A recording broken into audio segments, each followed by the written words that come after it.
Bonjour mes chers CE2. Ce matin, une nouvelle leçon sur une notion dont je vous ai déjà parlé en classe. Je voulais juste citer, mais nous n'avions rien expliqué en détail. Aujourd'hui, nous allons commencer donc par parler des conjonctions et spécialement des conjonctions de coordination. C'est une leçon assez compliquée que je vais découper en plusieurs parties. Aujourd'hui, nous allons voir la première partie.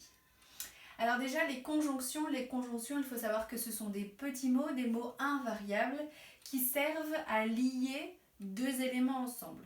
D'accord ? Il existe deux types de conjonctions, les conjonctions de coordination ou les conjonctions de subordination.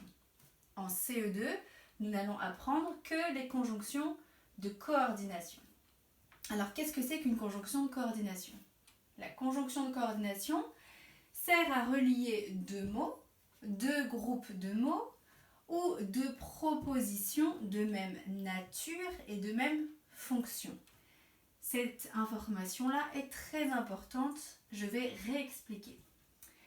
La conjonction de coordination, elle va relier deux mots, deux groupes de mots ou des propositions, ce sont des phrases de même nature et de même fonction. La nature, je vous le rappelle, c'est l'identité d'un mot, ça ne change jamais. La fonction, c'est le rôle que joue ce mot dans la phrase. D'accord ? Ça change, ça ne change pas. Ok ? Eh bien, la conjonction de coordination, elle va avoir un rôle de liant entre deux mots qui ont la même nature et la même fonction. D'accord ? Qui sont les conjonctions de coordination ? Il y a une phrase que vous connaissez bien qui donne les conjonctions de coordination les plus connues, les plus importantes, celles que l'on utilise le plus souvent. Mais, où, et, donc, or, ni, car. Au tableau sont écrites les conjonctions de coordination avec la bonne orthographe. D'accord ? Mais, où, et, donc, or, ni, car. Nous allons procéder notre apprentissage de ces conjonctions par étapes. D'accord ? Sur toutes ces conjonctions, on ne va pas les apprendre d'un coup. Aujourd'hui, je vous propose de comprendre la conjonction et la conjonction ou. On y va ? Première phrase. Elle est gentille et jolie. Dans cette phrase, le verbe est ici. C'est le verbe être. Elle, on parle de comme on parle du verbe être, on doit parler forcément de quelqu'un, d'un animal ou d'une chose. Ici, on parle d'une personne qui est représentée par le pronom personnel elle, qui est sujet. Et qu'est-ce que nous apprenons sur elle, qui est une fille, on n'en doute pas. Nous savons qu'elle est gentille et qu'elle est jolie. Gentille et jolie sont deux adjectifs qualificatifs. Ils ont la même nature. Ça ne changera jamais. Ok ? Quelle est leur fonction ? Eh bien, je sais que quand l'adjectif qualificatif est séparé par le verbe être du sujet, d'accord, du nom qu'il qualifie, eh bien, ils ont pour fonction d'être attributs du sujet. Donc, elle est gentille et jolie. Attribut du sujet aussi. D'accord ? Et là, vous avez le petit « et ». Alors, je vais l'entourer en noir, bien que vous le voyez. Et là, vous avez donc la conjonction de coordination. Elle vient coordonner deux mots, d'accord, de même nature et de même fonction. C'est donc bien une conjonction de coordination. Mais maintenant, il faut aller plus loin que ça. Il faut se demander, qu'est-ce que ça veut dire ? Qu'est-ce que ça signifie « et » ? Elle est gentille et jolie. Je suis tombée et je me suis fait mal. D'accord ? J'ai bien mangé et je n'ai plus faim. Le « et », qui est donc cette conjonction de coordination, a pour sens d'ajouter une information logique dans la continuité de la première information que j'ai eue. Ici, première information, elle est gentille et jolie. Je rajoute une information grâce à la conjonction « et » Et c'est logique, ça va avec l'information du départ. D'accord? Je n'aurais pas pu dire elle est gentille et méchante.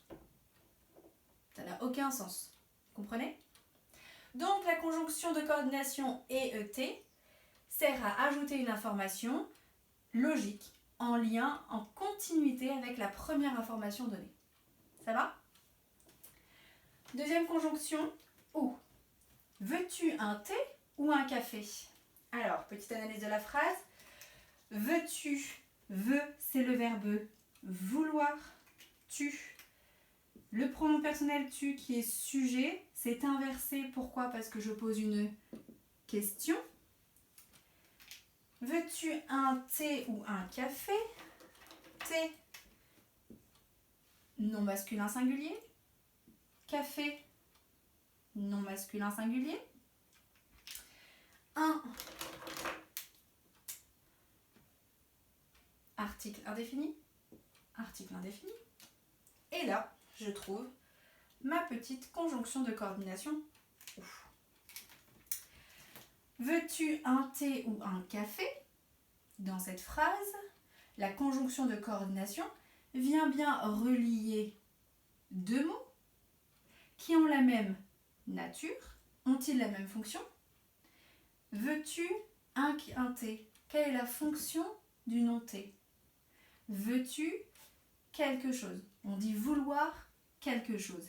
Eh bien, je veux un objet, je veux quelque chose, c'est donc un complément d'objet direct du verbe vouloir. COD. Il n'y a pas de préposition qui m'empêche de faire le lien direct avec le verbe. Eh bien, c'est la même chose. Veux-tu un thé ou un café? J'aurais pu dire veux-tu un café? Café a la même fonction que le nom thé. Donc, où est bien une conjonction de coordination? Maintenant, il faut savoir quel sens elle a, cette conjonction. Veux-tu un thé ou un café? Le ou oblige le choix. Je suis obligée de choisir entre deux solutions qui s'opposent. Le thé, ce n'est pas du café. D'accord? Il prendra le train ou la voiture? Tu veux un dessert ou du fromage? D'accord? Il y a deux choix possibles et ces choix s'opposent. Enfin, ces solutions, les solutions de ce choix s'opposent. D'accord? Donc, la conjonction de coordination ou, elle vient relier deux noms de même nature et de même fonction, mais le ou dans son sens impose un choix à faire entre deux solutions qui s'opposent. C'est une hésitation. Je vais jouer dehors ou dedans? Voilà, je ne peux pas faire les deux en même temps. Je suis obligée de choisir. Voilà, j'espère que c'est bien clair pour vous. Je vous laisse lire la leçon et bon courage pour les exercices.